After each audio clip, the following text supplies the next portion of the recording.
আসসালামু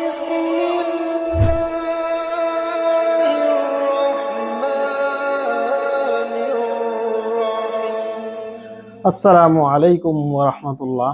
পরম করুণাময় অতি দয়ালু আল্লাহর নিকট আপনাদের, আমার এবং আমাদের সকলের সুস্বাস্থ্য এবং কল্যাণ কামনা করে শুরু করছি।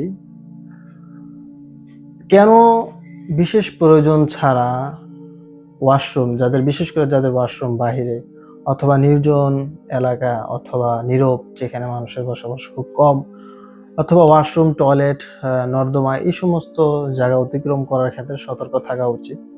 আরও একটি ঘটনা বলি।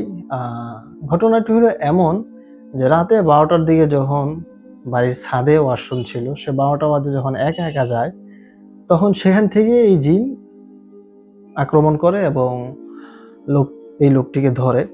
তো জিনের ভাষ্য হলো যে রাত্রেবেলা ওয়াশরুমে আসছে, আমরা দেখছি, আমরা শয়তানি করার উদ্দেশ্যে তার সাথে শয়তানি করতে গিয়ে আমরা এখন তার শরীরে ভর করেছি বা প্রবেশ করেছি। তো যাই হোক, আমাদের যদি বিশেষ প্রয়োজন থাকে রাতে বের হওয়া বা ওয়াশরুমে যাওয়া, এতে সমস্যা নেই। তো সেই ক্ষেত্রে যদি আমরা আল্লাহর রাসূলের মুহাম্মদ সাল্লাল্লাহু আলাইহি ওয়াসাল্লামের প্রদর্শিত যে পথ আছে, সেই দোয়া কালাম ঈমান এবং ইয়াকিনের সাথে পড়ি, ইনশাআল্লাহ কোনো জিনের এক বিন্দু, একটি পশম মানুষের ছিঁড়া সম্ভব না। অর্থাৎ সে যদি অমুসলিমও হয়, ভিন্ন ধর্মেরও লোক হয়, কিন্তু সে যদি কোরআনকে ইয়াকিন করে, কোরআনের প্রতি বিশ্বাস রেখে ইসলামে যেই দোয়া এবং আজকারগুলি আছে পাঠ করে, তাহলে কোনো জিন তাকে কোনোভাবেই ক্ষতি করতে পারবে না।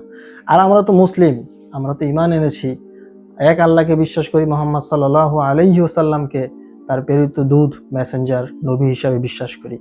আমরা যদি ইয়াকিনের সাথে এবং নিয়ম অনুযায়ী, সুন্নাহ অনুযায়ী আমরা চলাফেরা করি, টয়লেটে ঢোকার ক্ষেত্রে দোয়াগুলা, যে দোয়াটা আছে সেটা পাঠ করি, বের হওয়ার সময় যে দোয়াটা আছে সেটা পাঠ করি, তাহলে ইনশাআল্লাহ কোনো জিন আমাদেরকে ধরতে পারবে না, আমাদেরকে আক্রমণ করতে পারবে না, করার সাহসে পাবে না। দূর থেকে দেখলেও মনের ভুলে ওদেরকে সাহসে কুলাবে না যে এই লোকটাকে আমি আসর করি অথবা এই লোকের উপরে অ্যাটাক করি।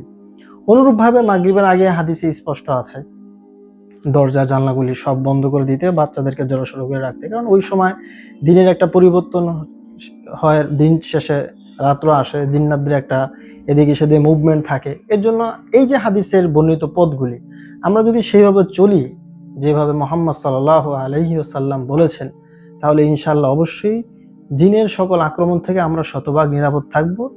জিন আমাদের থেকে শত হাত, শত মাইল দূরে থাকবে ইনশাআল্লাহ।